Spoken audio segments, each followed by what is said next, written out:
नमस्कार, मैं प्रशांत शर्मा। दिल की बात में आज एक नए शख्स के साथ फिर से एक बार हम लोग आ रहे हैं। और इसमें मैं सबसे बड़ी चीज़ बोलूँगा कि जैसे हम लोग टीवी पर न्यूज़ देखते हैं, फिल्म डॉक्यूमेंट्रीज देखते हैं, फिल्में भी देखते हैं, तो हमारी नज़र रिपोर्टर या एक्टर पर होती है। बट लेकिन इस कहानी में जो आपको पहुंचाता है, आपकी आंखों को तीसरी आंख कहते हैं इसको, जिसे आप देखते हैं, वो दिखाता कौन है? वो कैमरामैन दिखाता है। तो वो आँख के पीछे जो कैमरे में रह के धूप, कड़ाके की ठंड, कभी गोलियों के बीच झपकती नहीं है उसकी आंखें, और वो आपको लाइव दिखाता है। तो उस कैमरामैन को कोई अक्सर ध्यान नहीं देता कि कौन है। तो लेकिन आज मैं आपके सामने उस जाबाज इनमें से एक शख्स को उपस्थित कर रहा हूँ, जो एक एबीपी न्यूज़ जैसे अच्छे संस्थान से आज उसमें कैमरामैन के पद पे हैं ये, और सीनियर न्यूज़ कैमरामैन है। मैं तो कहूँगा पिछले 30 साल से काम कर रहे हैं और काफ़ी अच्छा इनका तजुर्बा भी रहा है। तो आज जो ये इंटरव्यू भी मैं इनके साथ कर रहा हूँ, ये जो अपनी अपनी दिल की बात कहेंगे, युवाओं के लिए कहेंगे जो इस फील्ड में भी आना चाहते हैं, उनके लिए भी काफ़ी कुछ मैसेज देंगे ये। तो आपका बहुत बहुत स्वागत है प्रेम सिंह जी। धन्यवाद, बहुत बहुत धन्यवाद तो प्रसाद जी। कैसे हैं आप? बढ़िया तो बढ़िया। अच्छा, अभी तो मैं आपको बताना चाहूँगा कि हमारे दर्शकों को कि कुछ सवाल मैं आपसे करूँगा, जी जी जी। जो कि आप मैं चाहूँगा कि अपने दिल की बात बिल्कुल आप बिल्कुल। बताइएगा। जो हमारी घटी है, जो हमने किया है एकदम। जी जी। तो प्रेम सिंह जी, ये बताइएगा, आप बहुत सीनियर हैं, लेकिन ये कैमरामैन बनने का जो फैसला था वो कब और कैसे लिया? ये आपका जुनून था या नौकरी के नाते? क्योंकि आप एक उत्तराखंड में एक छोटे से गांव में, और जो कि जैसा कि आपने मुझे बताया कि स्कूल हम जाते थे तो पहाड़ से एकदम नीचे उतर के जाते थे, फिर ऊपर चढ़ के आते थे, तो काफ़ी संघर्ष भरा जीवन रहा। तो ये कैमरामैन का ख्याल कैसे दिमाग में आया?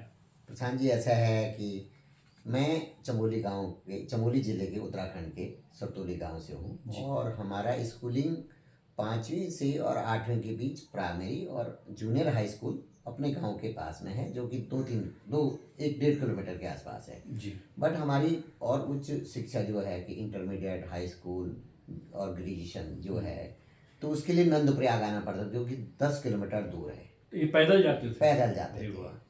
तो वहाँ हम लोग सुबह, जैसे सुबह का स्कूल है, जैसे 8 बजे वाला है, तो 7 बजे छोड़ देते थे घर। तो सारे बच्चे एक साथ जाते सारे एक होंगे साथ गांव जाते, के? गांव जाते, जंगल है बीच में, चीड़ का वो है, नदियाँ, छोटी गधेरे बोलते हैं जो, जी जी। वो भी पार करना होता है। और हमारा नंदप्रयाग में इंटरमीडिएट कॉलेज था, तो अप डाउन मतलब 1 घंटा हमको जाने में और 2 घंटा हमको चढ़ाई में लगता था। वाह। हाँ, तो ये हम लोगों की थी। और बाकी आपने पूछा कि आपका जुनून रहा है। जुनून नहीं, पहाड़ के लोगों का एक पहला एक सपना होता है कि हम आर्मी में जाएं। अच्छा। तो क्योंकि पहाड़ में आर्मी वाले हर परिवार से, मेरे भाई दोनों आर्मी के रहे हैं, आर्मी में रिटायर रहे हैं, और मेरा भी एक था कि हम भी आर्मी, ज़्यादा करके लोगों का रोजगार आर्मी पे ही है, मॉनिटर बेस जिसको बोलते हैं, और सेना में रहते हैं। हर गांव से, हर परिवार से एक आदमी फौजी होते हैं, तो मेरा भी था। मैं भी लैंसडाउन गया हाई स्कूल करने के बाद, तो किसी कारणवश नहीं हो पाए, दौड़ में मैं एक्सीडेंट तो आया यहाँ हूँ। कैसे आए, कैमरामैन कैसे बने? फिर मैं आपको बता दूँ, तो उसके बाद फिर मैं हाई स्कूल के बाद फिर मैंने इंटरमीडिएट की पढ़ाई की, फिर मैंने गढ़वाल यूनिवर्सिटी से ग्रेजुएशन किया, फिर उसके बाद मैं दिल्ली आ गया। तब मेरे जिया जी दिल्ली में रहते थे जी। तो दिल्ली जब भर्ती नहीं हुई, तो आपके पास ऑप्शन प्राइवेट जॉब ही है, प्राइवेट गवर्नमेंट जॉब है। तो आप नहीं कर पाए। जी।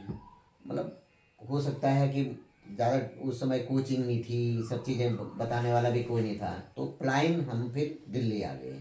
जी। तो दिल्ली में हम आए जब, तो एक प्राइवेट कंपनी में कुछ दिन वहाँ काम किया। जी। तो फिर मेरे एक दोस्त था मेरे गांव के बगल का, बलवीर सिंह, तो वो किसी प्रोडक्शन हाउस में जॉब करता था एज ए कैमरामैन का। अच्छा अच्छा। तो उसने कहा मुझसे कि आप हमको ऑफर आया है कलकत्ता जाने का।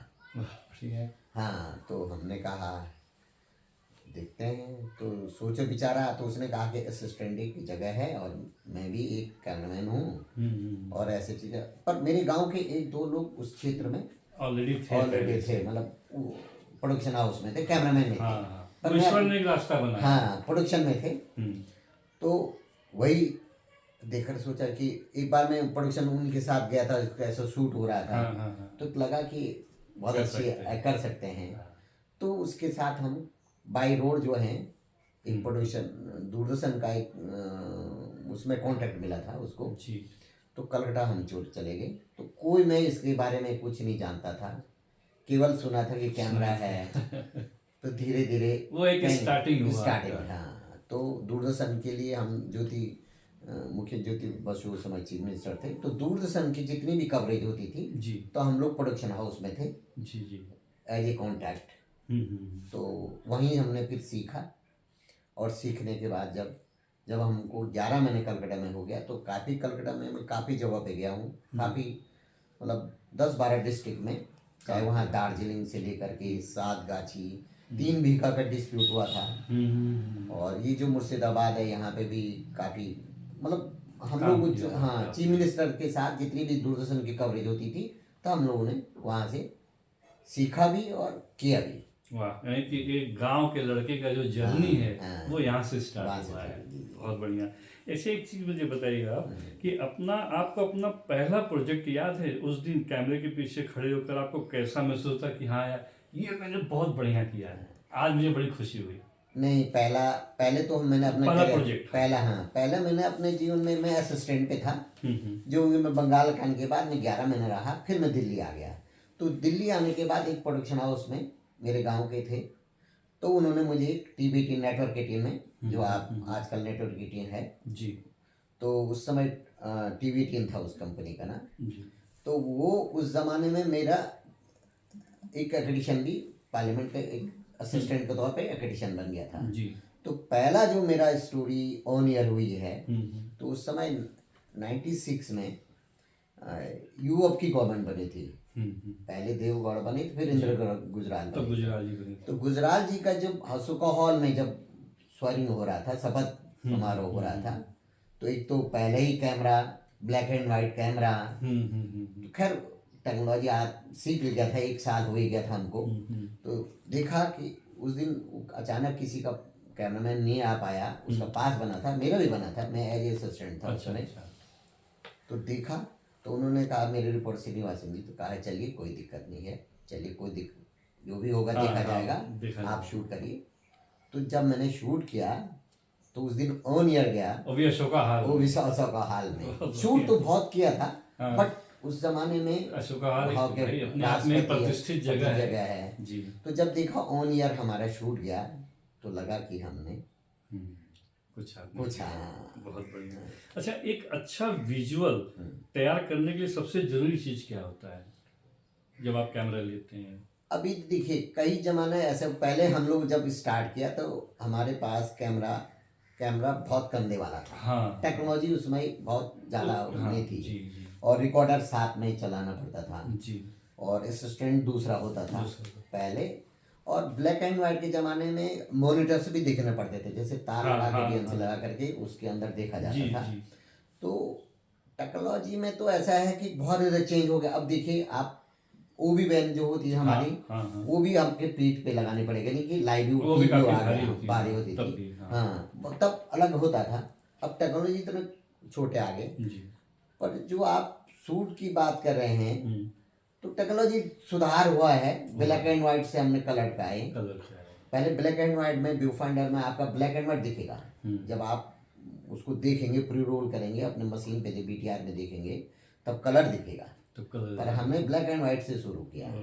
तो टेक्नोलॉजी में तो बहुत फर्क आया है, बहुत फर्क आया। बहुत फर्क। जैसे इतना भारी भरकम कैमरा लेकर घंटों तक धूप या बारिश में खड़े रहते हैं आप लोग, तो ये मोटिवेशन कहाँ से आता है आप लोगों को? नहीं, अब आदत भी हो गई है। पहले, अभी तो हल्के कैमरे आ गए, 5 किलो के आ गए हैं, हैंडी आ गए हैं। पहले हम 17 किलो के हाँ, कैमरे को, वही जो मोटिवेशन था, वो जो जुनून था, वो कैसे आता था? नहीं, उसमें अच्छा लगता है, पैशन है। जब आदमी इसमें आता है तो भारी नहीं लगता है। जैसे किसी जगह भागना है, किसी रैली में भागना है, तो VIP को फॉलो करना है, जी, तो बड़ा अच्छा लगता है। तो तो अक्सर क्या होता है कि आपने देखा होगा कि कैमरामैन को रिपोर्टर है या उसके और भी जो लोग होते हैं एक्टर हैं उनके मुकाबले कम क्रेडिट मिलता है, तो क्या कभी कभी इस बात का बुरा नहीं लगता है थोड़ा सा? नहीं, दो चीज़ें हैं। या तो आपकी ट्यूनिंग रिपोर्टर से अच्छी है जी, तो तब आपकी ज़िंदगी आसान कट जाती है, तो उतना बुरा नहीं बुरा लगता। नहीं लगता है। हाँ। बट अब मैंने तो मेरी पंकज झा थे, हम्म। यहाँ पे लखनऊ में रहे हैं, जी।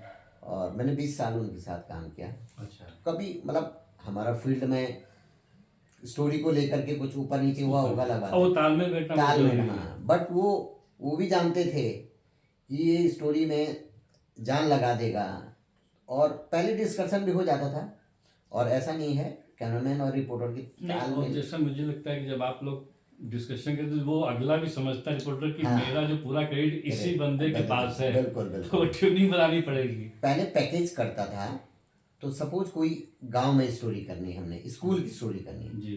तो रिपोर्टर तो अपने स्क्रिप्ट के अनुसार सोचेगा, पर मुझे भी विजुअल उन्हीं के अनुसार सोचना पड़ेगा ताकि वो वॉइस ओवर में चले कि स्कूल का नेम प्लेट हो गया, बच्चे पढ़ रहे हैं, एक जनरल सी वॉइस ओवर होती है। हाँ। तो उसके लिए आपको विजुअल बिल्कुल अपने क्रिएटिव हर एंगल से आपको देना ही पड़ेगा, देना पड़ेगा, तभी जा करके आपका तालमेल बने बनेगा। रहेगा। मतलब एक कैमरामैन और रिपोर्टर का गर्लफ्रेंड बॉयफ्रेंड का हिसाब है।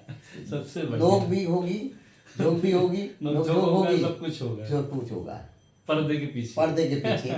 बहुत बट बढ़िया। स्टोरी में फिर वो लेंस के पीछे जिसे आप जिस- कहते हैं हाँ, बार-बार। लेंस, हाँ, लेंस के अच्छा। पीछे, हाँ। अच्छा, ऐसा कोई वाकया आपको याद है जब जैसे बहुत खतरनाक स्थिति जब आती है, जैसे दंगा है या बाढ़ में आप जाते हैं या कोई आपदा आ गया, भूकंप आ गया, तो ऐसे वक्त जब आपका पूरा ध्यान सिर्फ शॉट लेने पर कैसे रहता है कि ये हाँ यार गोली भी लग सकती है लेकिन वो शॉट लेना है मुझे, वो कैसे करते हैं आप लोग? नहीं करना, एक्चुअल में क्या है, इसको तो आपको ही खुद बचाना पड़ेगा। जी। मतलब सेफ कॉर्नर चलना है। जैसे दंगा हो रहा है जी। तो आप कई बार फंस जाते हैं, तो आपको फिर वही बैक होना पड़ेगा। जैसे अब 2001 के आसपास ये सिमी वाला कांड हुआ था लखनऊ में। जी। जी। सिमी को आतंकवादी हाँ। पुराने लखनऊ में थे, हुआ था। तो वहाँ पे काफ़ी मीडिया पे अटैक हुआ था फटा नाला के पास। हाँ। तो हम लोगों को गोमा पे लग गया था, मतलब पत्थर लग गया था, कैमरे टूट गए थे। बट इसी में आपको फोर्स के पीछे रहना है। अच्छा। और थोड़ा तो बचना है। आपको फोर्स भी मतलब कुछ नहीं, जो लोकल पुलिस है, लोकल पुलिस फोर्स के पीछे रहेंगे तो आप बचे रहेंगे, सेफ रहेंगे। बैक करिए अपना, पर वहाँ चैलेंजिंग है। एक तो कैमरामैन को पीछे चलना होता है, एक तो बैक चलना पड़ता है। तो वो भी ध्यान रखना कहीं नाली में गिर जाए, मतलब कहीं गड्ढे में न गिर जाए, और इक्विपमेंट भी बचाना है। तो शूट भी लेना है, तो विजुअल भी लेना है, तो इन चीज़ों का बहुत उसको हाँ मतलब I think presence of mind mind और भी होना दिलेरी चाहिए, के काम दिलेरी है, के सबसे काम, बड़ी हाँ, चीज ये हाँ। है। बाढ़ है जैसे, हाँ। और बाढ़ में जैसे हम लोग नाव में बैठे हैं, कभी भी लहर आ सकती है, गिर सकते हैं, कोई चीज डूब रही है उसको भी देखना है। तो हर इस काम में चैलेंज है, ऐसा नहीं है। तो वही जैसे जैसे दुनिया में क्या है कि अगर आप उसको शूट कर रहे हैं, ठीक है, तो जब शूट कर रहे हैं तो उस वक्त आपके दिमाग में क्या चल रहा होता है? नहीं, एक के बाद एक घटना हो, जब उसको लेना इसको लेना, मेरी वो कैसे आप कवर करते हैं? नहीं, उसमें ये एक तो मालूम है कि जैसे मैं कुंभ में गया हूँ, मेरा पसंदीदा है कि मैंने 4 कुंभ कवर किए। इलाहाबाद का किया, हरिद्वार का किया, 2000 का किया। और हम थोड़ा सा आपको और डिटेल में बताना चाहते हैं। एकदम। पहले कैमरामैन का काम ये होता था कि कैसेट हो गया है, शूट किया है, और इसको भिजवाना भी है। अच्छा। ये टेक्नोलॉजी से हम लोग थोड़ा सा हमको हाँ, पहले क्या होता था कि लोकेशन पे जाएंगे, शूट करेंगे, फिर आप अपने ऑफिस भेजेंगे। अभी टेक्नोलॉजी के पास आ गई कि ओबी बैंस आ गई, टीवी आ गया, तो तुरंत लाइव हो रहा है। तो हम लोग उस जमाने से अब हाँ, बाकी जो स्टोरी की बात कर रहे हैं कि कैसे आप करते हैं, तो आपको पता है कि मेरा आज ये साय स्नान है, तो मेरा फोकस रहेगा कि विजुअल का विहंगम हो, कलरफुल हो, जो पब्लिक को दिखे, अच्छा फ्रेम हो। और कई चीज़ें ऐसे हैं कि जो भाई आप पब्लिक देखना चाहेंगी, तो आपको अच्छा लगे। तो इस एंगल को भी आपको देखना है। ध्यान देना हाँ, पड़ेगा ध्यान आपको। देना पड़ेगा, कहाँ लाइट है, कहाँ कुछ है। तो मतलब इस जो काम के दबाव में इस बीच उस क्रिएटिविटी को आप कैसे जिंदा रखते हैं? नहीं, हम लोगों के लिए तो चैलेंज होता है, हर स्टोरी के लिए जाएंगे आप तो नए चैलेंजिंग है, क्योंकि जैसे नहीं होता नया मीडिया के लिए नया कुआं खोदो डेली, हाँ, और डेली पानी पियो और भूल जाओ। भूल जाओ। तो एक हम लोगों के लिए इतना रहता है कि एक स्टोरी आज हो गई है, फॉलो तो तब होगा कि जब उस पर यानी वो एकदम Action होगा। लाइव टाइम पे क्रिएटिविटी दिमाग में आएगा, जब- उसी हाँ, हिसाब से आप शूट कर शूट देंगे। करेंगे, हाँ। ये बहुत बढ़िया है। तो एक कैमरामैन के परफेक्ट शॉट की परिभाषा क्या है? हर एंगल दिखे, दिखे। उसको दिखे, जिससे उसे पता चले कि ये विजुअल से वो एक तो स्टैब्लिश होगी कि कहाँ है, जी। कैसा बताना चाहे। जी। अब जैसे रिपोर्टर अपना बोलेगा कि हम इस समय इस पहाड़ी पे हैं और यहाँ से चारों तरफ से नज़ारे दिखाएंगे, तो जो वो कहेगा उसके तो according। उसका अकॉर्डिंग चलना है, तालमेल इतना होना चाहिए। इतना हो जाएगी, बहुत बढ़िया। हाँ। तो जैसे कि अच्छा, काम तो बहुत होता है, कभी भी फोन आता है, आइए आज यहाँ शूट करने जाना है। हाँ, तो अगर आप शूट करने चले गए, हाँ। नहीं कभी ऐसा लगता है कि यार घर छोड़ के घर चले हाँ। लेकिन ऐसी कौन सी चीज है जो आपको रोक लेती है, वो क्या होती है? नहीं, इसमें तो थोड़ा सा आपको कुर्बानी देनी पड़ेगी। आप अपने घर परिवार को, सोशल लाइफ को। वो कौन सी बात है जो आपको रोक लेती, नहीं पहले शूट करेंगे बाद में घर जाएंगे? घर जाने का मन तो है। नहीं, आपको स्टोरी तो आप ब्यूरो में रहते हैं, शिफ्ट वाइज नहीं मिलेगी आपको। अगर कोई बड़ा इवेंट हो रहा है हाँ, तो आपको वो करना पड़ेगा पूरा, आपका रिप्लेसमेंट वहाँ कम नहीं मिलेगा। फिर वो दिल्ली में शिफ्ट वाली होता है, जिम्मेदारी। हाँ, ब्यूरो में रहते हैं तो पूरा स्टोरी आपको करना ही पड़ेगा। अब जैसे हम बाहर चले गए, कुंभ है जैसे, जब तक 1 महीने तक कुंभ चल रहा है, 45 दिन तक, तब आप भारी रहना है। अब बाढ़ आई है, आउट स्टेशन है, किसी चुनाव में, इलेक्शन में आप हार गए हैं, तो अब भारी। हाँ, उस हिसाब से दिमाग भी फिर चलने लगता है वो। मैं तो आप यकीन नहीं करेंगे, मैं 30 साल के करियर में पूरा हिंदुस्तान, इवन की विदेश, फॉरेन भी इस कवरेज के लिए गया हूँ। हाँ, बांग्लादेश गया था, रोहिंग्या वाला जो म्यांमार वाला वो कांड हुआ था, भूटान गया हूँ, और बाकी नेपाल भूकंप में कई बार गए हैं, और वहाँ पे दंगा हुआ है, प्लेन क्रैश हुआ है, काफ़ी बार गए। और ओवर इंडिया में पूरे नॉर्थ से, चाहे जम्मू से लेकर के कन्याकुमारी तक मैंने पूरे ऑल ओवर कवरेज किया है। बहुत बढ़िया। तो अच्छा, एक चीज़ बताइए कि आज के डिजिटल के दौर में जब हर कोई मोबाइल से वीडियो बना रहा है, लेकिन प्रोफेशनल जो कैमरामैन होता है वो आज भी अपने कंधे पे रख के चलाता है होता है, तो जो मोबाइल से लोग बना रहे हैं, इसकी क्या अहमियत है? इसको आप कैसे देखते हैं कैमरामैन? नहीं, एक तो हम लोगों का मार्केट इस समय क्या हो गया, डिजिटल, जब से ये डिजिटल आया है, सोशल मीडिया आया है जी, कि मोबाइल पे एक तो टेक्नोलॉजी आ गई है। हाँ, हाँ। और कैमरे भी बहुत सस्ते हो गए हैं, और अच्छा कैमरे का काम मोबाइल भी कर रहे हैं। बट हमारे न्यूज गैदरिंग में जितने भी चैनल्स हैं, कैमरे से ही शूट कर रहे हैं। बट नए टेक्नोलॉजी से सबको मौका मिल रहा है, और सब लोग अपना बना रहे हैं, तो टेक्नोलॉजी कैमरा तो हम लोगों के लिए बेसिकली ज़्यादा अच्छा है। क्लैरिटी है, लाइव कर सकते हैं, लाइव कर सकते हैं। अब जूम भी है, बट डिस्टेंस बहुत दूर है, तो दिखा सकते हैं आसानी से। ये उसका फायदा है। अच्छा, जैसे फील्ड पे काम करते हुए सबसे ज़्यादा हिम्मत आपको कौन सी बात देती है? ये हिम्मत देती है कि जैसे आज फील्ड पे हम काम कर रहे हैं और कोई घटना भी बहुत अच्छी खासी हो गई है, लेकिन उसमें कौन सी बात को आपको हिम्मत भी देता है काम करने का? उस वक्त नहीं, कई बार ये होता है कि कोई बड़ी घटना हो गई है, आग लग गया है, कहीं कुछ एक्सीडेंट हो गया है, तो दिल झकझोरता है। बट ऐसा है कि दुनिया को दिखाएंगे तभी मालूम पड़ेगा। हाँ, बहुत बढ़िया। हाँ। अच्छा, जो युवा इस फील्ड में आना चाहते हैं, हमारे दर्शक भी देख ही रहे हैं, तो उनको किन मुश्किलों के लिए तैयार रहना चाहिए? अगर वो बनना चाहते हैं कैमरामैन, तो उनको क्या स्किल्स, किन स्किल्स की जरूरत है, वो थोड़ा आप बताना चाहेंगे? एक तो अब पहले हमारे ज़माने में बहुत सारे कम इंस्टीट्यूट थे, माने जाने थे। अब बहुत सारे इंस्टीट्यूट आ गए हैं, टेक्नोलॉजी आ गई है, और सोशल मीडिया का जमाना है, इसमें कई यूट्यूबर बन गए हैं, हाँ हाँ, अपना लोग हैं। बहुत अच्छा व्यूअर भी हैं, हाँ और इसमें अच्छा स्कोप भी है।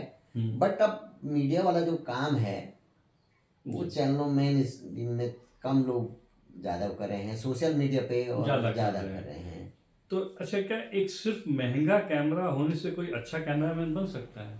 नहीं नहीं, टेक्नोलॉजी तो उसको सीखनी चेंज, पड़ेगी। हाँ सीखनी पड़ेगी, टेक्नोलॉजी सीखनी टेक्नोलॉजी पड़ेगी बिल्कुल उसको, बिल्कुल बिल्कुल, उसके बगैर नहीं हो उसके पाएगा। बगैर नहीं हो कितना पाएगा। अच्छा कैमरा ले फिर लो। हाँ बिल्कुल बिल्कुल, उसके टेक्नोलॉजी, ऑपरेशन हाँ समझने ऑपरेशन होंगे। में, हाँ। बहुत बढ़िया। और जो भी सीखा है वो कहीं सीखा हुआ, आज भी हमने कैमरा आते हैं हमारे यहाँ पे भी। पहले हम लोग शोल्डर कैमरा हाँ, करते थे, जी। फिर हैंडी आए, जी। तो टेक्नोलॉजी में तो सीखना है, हमको भी ट्रेनिंग लेनी पड़ती है, हमको भी देते हैं कंपनी। हाँ फ्रेमिंग सेंस तो हमारा पहले से है, बट उस टेक्नोलॉजी को तो फ्रेंडली होना पड़ेगा ना। फ्रेंडली होना पड़ेगा। हाँ ये बात तो सही है। हाँ, तो अच्छा, सफलता का वो कौन सा मंत्र है जो आपने अपने इतने सालों के अनुभव से सीखा है कि हाँ, सफल होने के लिए ये काम करना पड़ेगा? देख तो प्रेजेंस ऑफ माइंड, प्रेजेंस कोई ऑफ हाफ माइंड है ना, मतलब आप कोई भी चीज़ करने जा रहे हैं, कोई पॉलिटिकल खबर करने जा रहे हैं, तो आपका पहले से आपको पता होना चाहिए कि आप क्या करना है, और ताकि विजुअल, वही विजुअल बनाने आपको, और जो एडिट भी हो जी। और उसका विशेष ध्यान रखना पड़ेगा। सबसे बड़ी चीज़ है कि प्रेजेंस ऑफ माइंड होना जो आप कह रहे हैं वो बिल्कुल, होना चाहिए। अच्छा, इस काम में परिवार के लिए तो वक्त निकालना काफ़ी मुश्किल होता है, कैसे मैनेज करते हैं आप? नहीं, ऐसा तो हुआ है हमारे साथ, कई बार हुआ है कि किसी क्लोज फ्रेंड के यहाँ जाना है, शादी ब्याह है, सोशल है, तो छूट जाता है। ब्यूरो में रहने का थोड़ा नुकसान ये रहेगा कि अच्छा, छुट्टियाँ कम मिलती हैं, मगर फिर भी मैनेज कर देते हैं, मलाल तो रहता है। मतलब परिवार का गुस्सा भी जाहिर है कि तुम लोग दुनिया भर घूमते हो, हम नहीं घूम पाते हैं, अच्छा, तो ये तो रहता ही ये है। रहता है। बट बच्चों को समय कम मिलता है। मिलता है। ठीक है। अच्छा, आपके करियर में ऐसी कौन सी कवरेज रही है जिसने आपको अंदर से हिला दिया, बहुत प्रभावित किया शूट करते वक्त? नहीं, बहुत सारी घटनाएं हुई हैं। जी।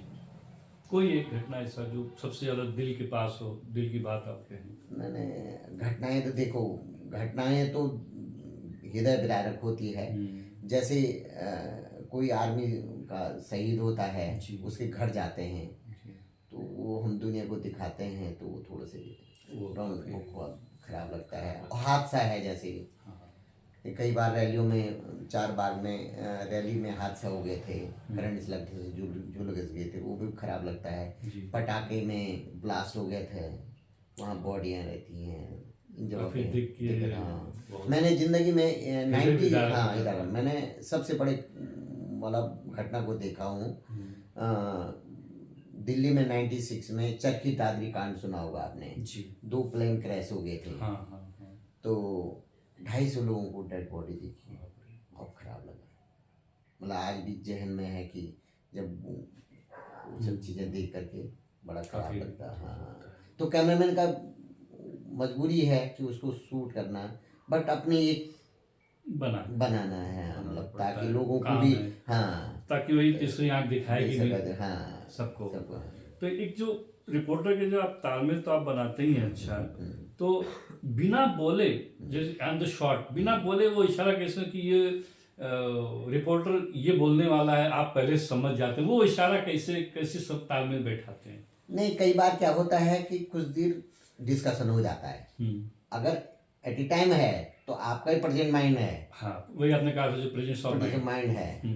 कई घटनाएं ऐसी थी कि मंच पे मारपीट हो जाती है, तो उसको आपको उस समय कैच करना है, कैसे करना है। 24 घंटे जब आप कैमरा पे के आगे रहते हैं, तब आपको हर चीज का ध्यान रखना पड़ता है। बहुत तो मैं एक आपको कहानी बताता हूँ। हाँ, बताइए। 2004 की बात थी, 4-5 की बात थी, डेट महीने में इंडिया साउथ अफ्रीका का मैच कानपुर में था। अच्छा। स्पोर्ट्स में कभी कवर करता था। अच्छा। दिल्ली से रिपोर्टर्स आता था और मैं उसके साथ हाँ, तो दिल्ली लखनऊ एयरपोर्ट पे टीम आती है, और टीम आने के बाद वो गाड़ी में बैठती है जी। तो वहाँ पे जो मेहमान टीम है उसको पहले बैठाया जाता है, बाद में इंडियन टीम आती है। तो आरपी सिंह की गाड़ी में हमर गाड़ी थी और वो उसमें 4 लोग बैठ जाते, युवराज, आरपी, धोनी और रैना, ये लोग हमर में बैठ जाते हैं। अच्छा। तो नियम ये बीसीसीआई ये नियम है, आईसीसी का नियम है कि सब टीम को एक बस में ही जाना चाहिए, मतलब एक साथ जाना चाहिए। जी जी। तो home town basically RP Singh Raebareli का है क्रिकेटर प्लेयर, तो उनका गोमती नगर में घर है। तो ये लोग जब बस में बैठे तो इस बीच मैंने शूट कर लिया अच्छा। उस गाड़ी को, उस फ्रेम को, और उसमें नंबर भी 9999। क्या बात है। वो भी शूट हो गया।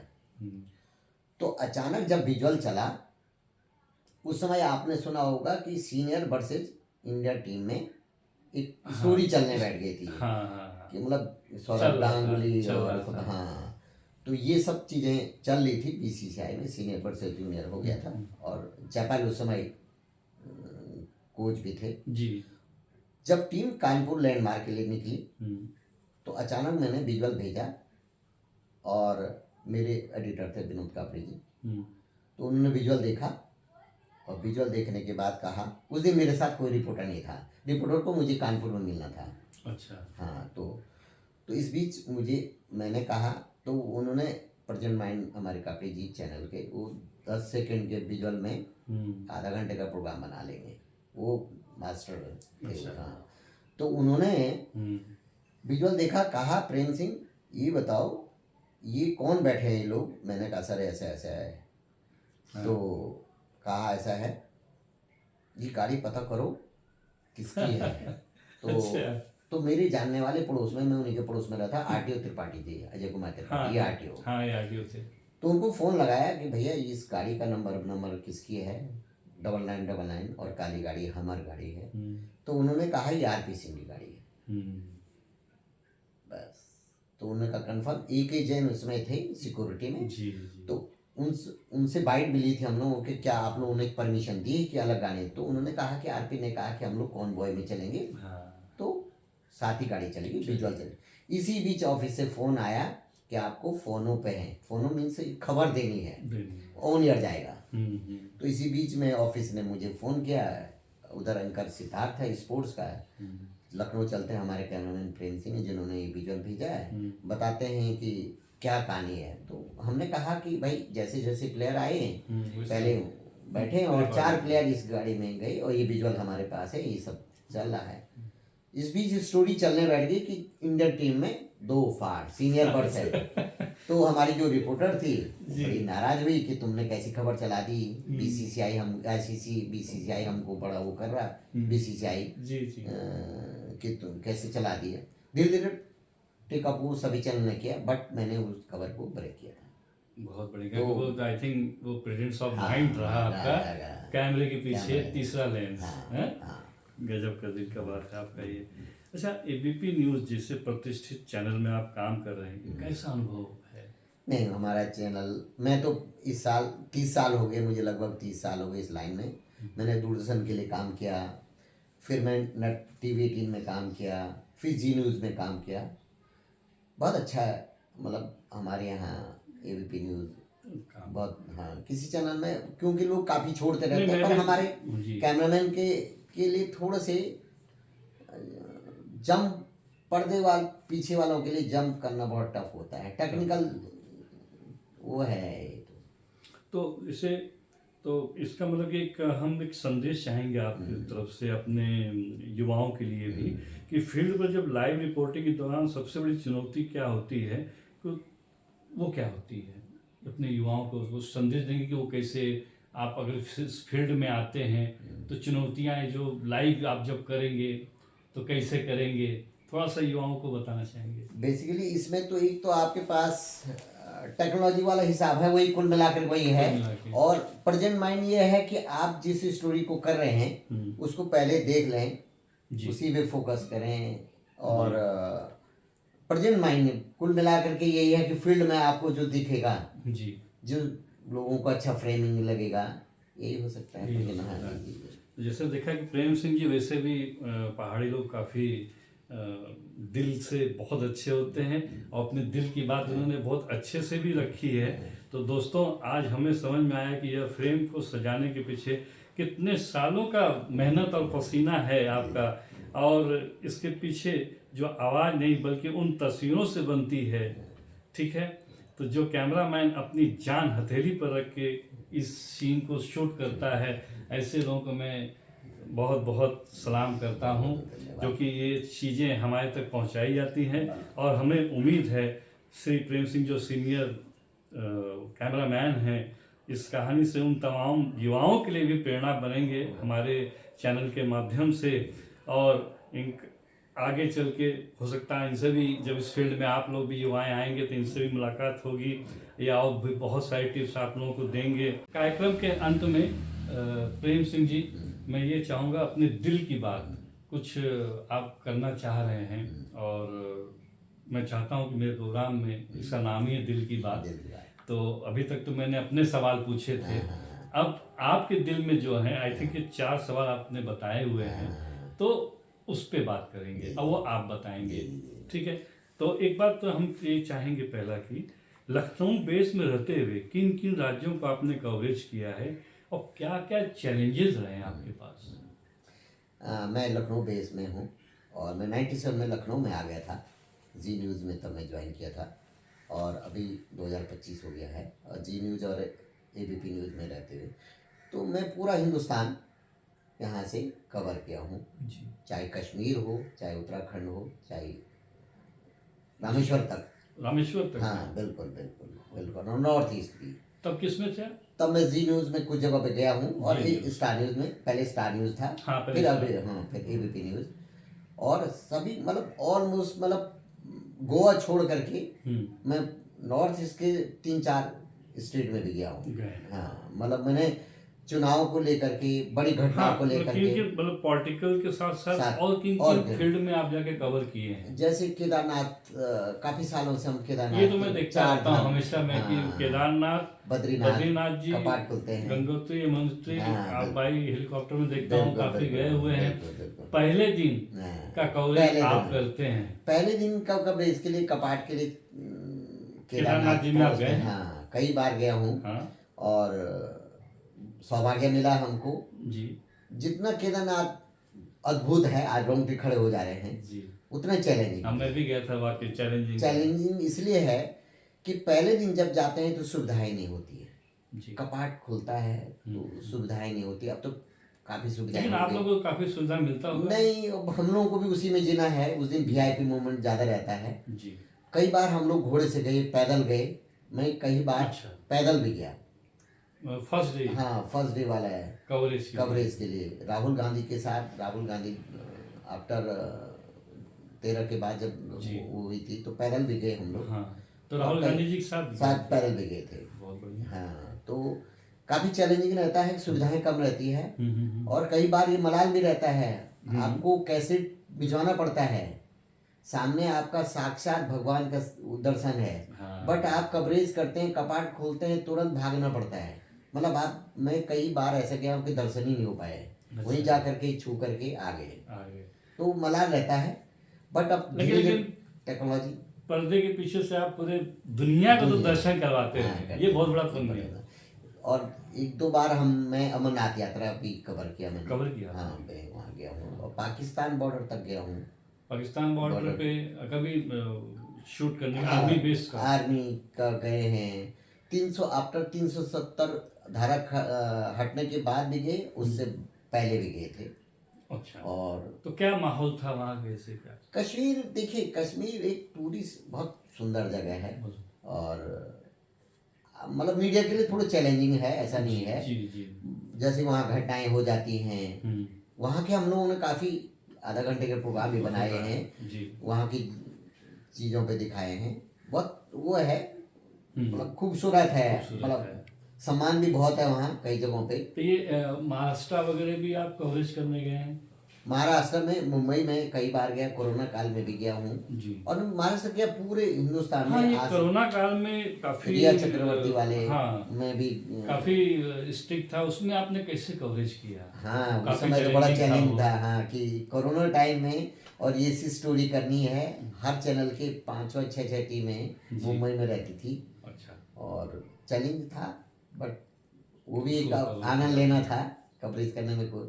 और बाकी मैं आपको बता रहा हूँ, मैं आसाम में जब तरुण गोगोई चीफ मिनिस्टर बने थे तब भी मैं गया था। हाँ, मैं आपको दिल्ली से बता रहा हूँ एक घटना के बारे में। जब 96 में कश्मीर में गया था मैं, तब फर्स्ट टाइम पे फारूक अब्दुल्ला शपथ लिए थे। और वो उस दिन वहाँ पे शेरे एक जगह है, शेर कश्मीर की जगह पे, हाँ, डल शेर के कश्मीर, कश्मीर में, हाँ। तो वहाँ पे वो रोए थे उस दिन, शपथ लेने के बाद अच्छा। इमोशनल हो गए थे। अच्छा। तो वो भी मुझे बड़ा याद है आज के दिन, याद। 96 में। 96। हाँ, तो मैं कश्मीर हो चाहे कन्याकुमारी हो, और इसी से मैं एक लगा आपको एक याद बता रहा हूँ।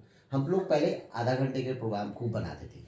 हाँ, तो उसमें कितना आपने बताया कि शूट करने में कितना समय लगता है उसको, और कितने दिन तक लग जाते हैं उसमें? एक तो आपका प्रोग्राम कितना बड़ा है इस पे निर्भर है, और किस टॉपिक पे आप बना रहे हैं। जैसे हमारा जी न्यूज़ में एक स्पेशल करस्पॉन्डेंट आता था, तो वो बेसिकली उस पे कभी एक एपिसोड पे 2-3 दिन तो लग जाते हैं। जैसे शुगर कैन टाइगर पे बनाया हम लोगों ने, कैसे यूपी से जितने बॉर्डर के इलाके हैं, हाँ। तो जहाँ खेती मतलब जंगलों से जंगलों से। और खेती पास हो गई है, तो शुगर कैन टाइगर एक स्टोरी थी हमारी, बहुत हिट रही। तो उसको दर्शाना भी था कि कैसे लोग बचाव करते हैं अपने टाइगर से बचने के लिए। तो मुखौटा पहनते हैं, कैसे वो करते हैं, किन लोगों को घायल कर दिया है, किन लोगों को मार दिया मतलब है। उस आधे घंटे की शूटिंग करने के लिए आई थिंक 2-3 दिन 2-3 दिन चाहिए। हाँ, कैसे लोगों की एक्टिविटी होती है उसको दर्शाना, फिल्मांकन करना, रिक्रिएशन करना, इवन कि आपको थोड़ा बहुत तो क्रिएटिविटी क्रिएटिव करना पड़ेगी चाहिए। उसमें। हाँ, तो अभी मैंने हाल ही में आपको देखा था, आपने अपने फेसबुक पे डाला था, यहाँ पे बिहार साइड में कहीं गए थे, कुछ जानवर पकड़ना था, ऐसा कुछ था। नहीं, ये ऊपर का यही का था, ये पीलीभीत का था। पीलीभीत का था। हाँ, तो टाइगर वाला था। अच्छा। टाइगर में थे, अभी टाइगर को तो उसमें काफी डर नहीं लग रहा था? ना भेड़िया है, रात में हम लोग कवर करने गए थे बहराइच में, भेड़िया का हाँ। काफी आतंक था। हाँ। तो वो भी हम लोगों ने जंगलों में जाना, रात में जाना, तो वो बड़ा डर तो लगता था कि साथ में एक साथी रहे जो टॉर्च वॉर्च दिखाए। वो मैं देख भी रहा था। वो मैं देख भी रहा था। तो चैलेंजिंग है। हाँ, रात में काफी हिम्मत की, मतलब हाँ। वो। और मैंने एक और स्टोरी की थी उत्तराखंड, धारचूला से हम लोग पिथौरागढ़, आपने सुना होगा। हाँ जी, एकदम। और वहाँ से एक पहले हमारे उत्तराखंड में इंडिया तिब्बत ट्रेड हुआ करता था। हम लोग वहाँ से ऊन, जैसे तिब्बत से उत्तराखंड के जितने भी बॉर्डर जिले हैं, जैसे चमोली है, जैसे पिथौरागढ़ है, धारचूला है, तो जितना भी बॉर्डर तिब्बत से लगा हुआ है, तो वहाँ एक ट्रेड होता है। जड़ी बूटी का होता है, आलू का होता है, ऊन का होता है, कालीन होता है। तो जो वहाँ के लोग थे तो कैसे व्यापार करते हैं। पहले तो फैक्ट्रियाँ नहीं होती हैं, वो लोग सब उधर ही से आता है। गुड़ है, चीनी है, ये सब चीज़ें हैं। कुछ इधर से जाता था, अनाज दे करके उन चीज़ों को लेना। तो ये व्यापार था, एक्सचेंज था। तो उसी पे मैंने एक स्टोरी बनाई थी, इंडिया तिब्बत ट्रेड पे। तो याक में हम लोग चले थे, और जो आज छोटा कैलाश है अब तो खूबसूरत बन गया। पहले हम लोग 30-30 किलोमीटर पैदल चलते थे, आज वो रोड बन गई वहाँ। अब तो ट्रेड, वो वाला ट्रेड बंद कर दिया। एक्चुअली आप एक्सरसाइज बहुत करते हैं, मैं देखता हूँ, तो इसलिए 30 किलोमीटर चल लेते हैं। हाँ, 30 किलोमीटर, हाँ, मतलब -10 डिग्री में पहुँचना है। छोटा कैलाश है, बड़ा खूबसूरत जगह है। अच्छा। उसी पे ट्रेड होता था पहले, अब वो सब बंद हो गया है, बंद हो गया है। तो अच्छा, मैं एक चीज़ और चाहूँगा अंत में, कार्यक्रम के अंत में, आपके दिल की बात में सबसे बहुत मेन टॉपिक में पूछने जा रहा हूँ आपसे, कि अब तक कितने राजनेता, कितने मुख्यमंत्री, चीफ मिनिस्टर्स के साथ आपने शूट किया है, कितने से आपने एकदम नज़दीक से आप मिले हैं, पर्सनली बात भी किए होंगे, तो उन लोगों के थोड़ा सा स्वभाव के बारे में बताएंगे, और आपको सबसे ज़्यादा किसने प्रभावित किया, कितने चीफ मिनिस्टर से अब तक मिले, ये बताइए। ये यूपी बहुत बड़ा है, और दूसरा यह है कि यहाँ तो सब, दिल्ली भी यहीं से चलता है। पहले तो हमारे सांसद स्वर्गीय अटल बिहारी वाजपेयी जी लखनऊ से लड़े हैं। तो जब भी वो लखनऊ आते थे, प्रधानमंत्री के बनने के बाद लाप्लास में रहते थे, उनको एक कमरा दिया गया था, वो फ्लैट रूम था। तो अटल जी नॉमिनेशन के टाइम पे, चुनाव के टाइम पे खूब आते थे और एयरपोर्ट पे हम लोग उनको कवर करने लाते थे। और जो जो प्रोग्राम होते थे पहले उनका एक पूरा रहता था, चाहे वो लखनऊ में पुराने चाट खाने जा रहे हैं तो कवरेज करने जाते थे, टंडन जी के यहाँ चाट पार्टी होती थी वो भी करते थे। पर जब एक बार अटल जी के कमरे में हम गए थे तो अटल जी, मेरे रिपोर्टर कहीं नहीं आ पाए, तो मैं ही कैमरा लेके गया। तो कह रहे हैं कि अब जैसे मैं उनके रूम में गया तो कहते हैं पूछिए। तो बड़ा उनका, हाँ, लगा कि कोई बहुत ऐसा हाँ, शख्स ऐसा पूछ तो रहा है पूछ रहा कि मैं उसके है। सामने हाँ, खड़ा हूँ। हाँ। तो उस समय प्रतिस्पर्धा कम थी, बट अच्छा लगता था। तो हमने कहा कि प्रधानमंत्री जी आप कितने दिनों के लिए आए हैं, क्या क्या कार्यक्रम है। तो सवाल भी हमारे, क्योंकि कैमरामैन की एक निश्चित वो होता है कि कितना पूछना है। तो बड़ा अच्छा लगा, पूछा क्या बताया तो उन्होंने कहा कि अपने कार्यक्रम के बारे में बताया। बड़े बड़े मतलब बड़े, वो तो बड़े ही मतलब प्रकांड विद्वान थे, राजनेता के साथ प्रकांड विद्वान भी थे। इनके अलावा किससे? इनके अलावा तो सभी मुख्यमंत्री, जैसे अब मुलायम सिंह नेताजी से तो नेताजी के साथ कोई एक घटना बताइए। नेताजी के साथ हम रैली वैली में जाते हैं। नेताजी बहुत, उनकी उनकी भाषा थोड़े से शॉर्ट में पता नहीं चलती है, बट वो बहुत समझ रखते थे और बड़ा सम्मान करते थे। मीडिया का बड़ा सम्मान करते थे। मैंने तो एक्चुअली, मुझे याद नहीं है, एक पत्रकार थे उनका, काफिले में सब लोग, जो एक बार कोई मुलायम सिंह जी की, नेताजी की गाड़ी चल रही थी, काफिला, उसमें एक्सीडेंट हुआ था पत्रकार लोग। और उस पत्रकार को मैंने पर्सनली मैं मिला था, उनका नाम नहीं याद आ रहा मुझे। उन्होंने पूरा दवा दारू हर एक खर्चा किया उन्होंने, और एक्स्ट्रा उनको सहूलियतें प्रोवाइड करवाई, यहाँ तक कि कार तक लेके दिया कि आप आराम से चलिए। तो उनका नेचर, मतलब मैं मेरे हिसाब से मैं तो उनको भी काफी, मतलब नेताजी क्या जमाने में मीडिया का सम्मान बहुत करते थे। और वो उस जमाने में भीड़ नहीं थी, तो पहुंच में हो जाती थी, मिलते थे, बहुत प्रेस कॉन्फ्रेंस थी, पूछते थे, तो हाल चाल लेते थे। और बाकी मायावती जी भी उस जमाने तक है। तो धीरे धीरे मीडिया भी बढ़ने लगी, तो थोड़ा हम लोगों को भी दायरा कम हुआ है। तो कभी और राहुल गांधी जी से मुलाकात? हाँ, कई बार राहुल गांधी जी से चुनाव के टाइम पे हम तो एक दिन उनसे मिले थे। कि तुम्हारा, आपका बर्थडे और मेरा birthday same day same year है। उस भी पिक्चर है मेरे पास। हाँ, मैंने उनको बताया। अच्छा। तो ये काफ़ी, क्योंकि रायबरेली में हम लोग हर दिन जब वो आते थे तो उनका कवरेज के लिए जाते थे।